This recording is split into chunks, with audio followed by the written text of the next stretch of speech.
On était la première équipe de journalistes français sur place à Lampedusa, et ce que j'y ai vu était complètement à l'opposé de ce qu'on entend aujourd'hui dans les médias. J'ai absolument tout filmé sur place, donc tout est sourcé. Et qu'est-ce qu'il nous disait? Globalement, à 90%, ceux que j'ai interrogés, et je n'ai fait que ça non-stop pendant 72 heures, me disaient: je fuis la misère dans mon pays, je viens en Europe pour gagner de l'argent, mon pays n'est pas en guerre. Il y avait qui? Il y avait des Ivoiriens, il y avait des Guinéens, il y avait des Maliens, il y avait des Camerounais, donc énormément de francophones qui étaient de facto intéressés de venir en France. Oui. J'ai également interviewé un Burkinabé, quelqu'un qui venait du Burkina Faso, et qui me disait très clairement: je viens aussi parce que j'aime le football, etc. Donc il y a toujours ce côté, vraiment pour eux, c'est l'Eldorado, la France, hein, c'est un rêve. Et qui me disait: vous savez, je viens aussi pour les aides sociales. Ça, il y a la vidéo sur les réseaux sociaux. Et il disait, oui, il disait comme ça: je viens pour les aides sociales. Pour les aides sociales, et au Burkina Faso, on en parle de ces aides à la télévision et sur les réseaux sociaux. Ah, vous voulez dire qu'à la télévision burkinabé, ils en parlent. En France, ils sont complètement au courant. Et j'en ai parlé justement à ces migrants-là. Ils étaient au courant de tout ça. Et j'ai vu, pour être honnête, à peu près une centaine de Tunisiens seulement, parce que j'entends les responsables européens qui disent que ce sont essentiellement des Tunisiens qui fuient la misère économique qui effectivement existe en ce moment en Tunisie. Mais je suis tombé sur un groupe où ils m'ont dit: nous ne sommes qu'une centaine. Globalement, tout le reste, c'était de l'immigration économique, à part quelques Syriens et quelques Afghans. Et moi, il y a quelque chose, à un moment donné, qui m'a en fait choqué. C'est que je me suis rendu, parce que je faisais des allers-retours entre le hotspot qui était ouvert à la presse, en tout cas l'entrée, et le bateau où justement ces migrants étaient amenés après avoir été enregistrés. D'où débarquer ces migrants, le bateau. Ils débarquent. Ensuite, ils vont au hotspot. Ils y passent quelques jours, puis ils sont enregistrés et ils sont ramenés à des bateaux de la marine italienne qui les amènent là en Sicile et en Italie pour ensuite les répartir en Europe. Et à ce moment-là, du coup, j'ai interviewé tous ces migrants qui m'expliquaient à nouveau: nous venons pour des raisons économiques. Quand je leur demandais d'ailleurs: mais vous savez, il y a également du chômage en France et en Europe.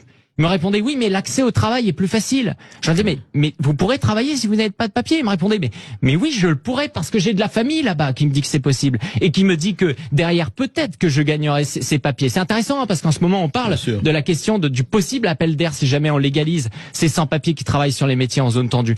Et lorsque j'ai interviewé ces personnes-là, il y a une personne de l'European Union for Asylum, c'est-à-dire en fait un groupe de l'Union européenne, exactement, qui est financé par l'Union européenne, qui s'occupe de l'asile.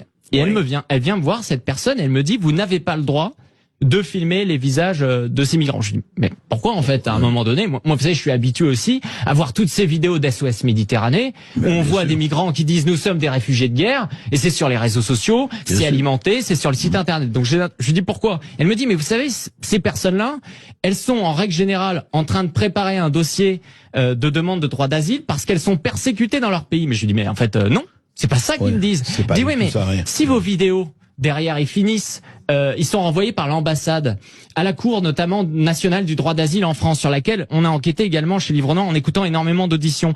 Si on envoie ces vidéos-là, leur demande de droit d'asile va être retoquée parce que le juge va leur dire: mais monsieur, à un moment donné, vous me dites que vous êtes réfugié de guerre, alors qu'en fait, quand vous êtes arrivé à Lampedusa, un journaliste, vous lui avez dit que c'était un réfugié économique. Et ça m'a scandalisé parce qu'en fait, ça m'a fait prendre conscience de quoi? Que à chaque fois, on laisse justement le pouvoir médiatique aux ONG, qui sont les premiers à réceptionner les migrants aux frontières européennes. Et qui les briefent à ce moment-là. Et qui les briefent. Qui leur dit: voilà, il faut dire ça, le jour où ils arrivent en France, ils répondent beaucoup moins facilement. Ils vous disent systématiquement qu'ils sont réfugiés de guerre, alors qu'en fait, à Lampedusa, ils étaient ravis de pouvoir me parler. Ils étaient ravis. Et donc, ils expliquaient tout. Et cela, ça ne sortait pas. Et ça ne sortait pas non plus autant sur des médias. Je pense notamment à vos confrères de BFM TV. J'en parle parce que hier, il y a eu justement une échappée un peu entre le journaliste de BFM TV sur place et Nadine Borano. Parce qu'effectivement, journaliste de BFM TV, n'expliquait pas ce que j'ai vu. Pourtant, on était à peu près dans la même dans le même coin, dans la même situation, et qui allait expliquer qu'en fait non, il y avait beaucoup de réfugiés de guerre. Moi, je les ai pas vus en fait, et il disait pas qu'il y avait des réfugiés économiques, tout comme il allait expliquer qu'il y avait énormément de femmes et d'enfants. Il y en avait, je pense à peu près 10%, mais c'était majoritairement des hommes.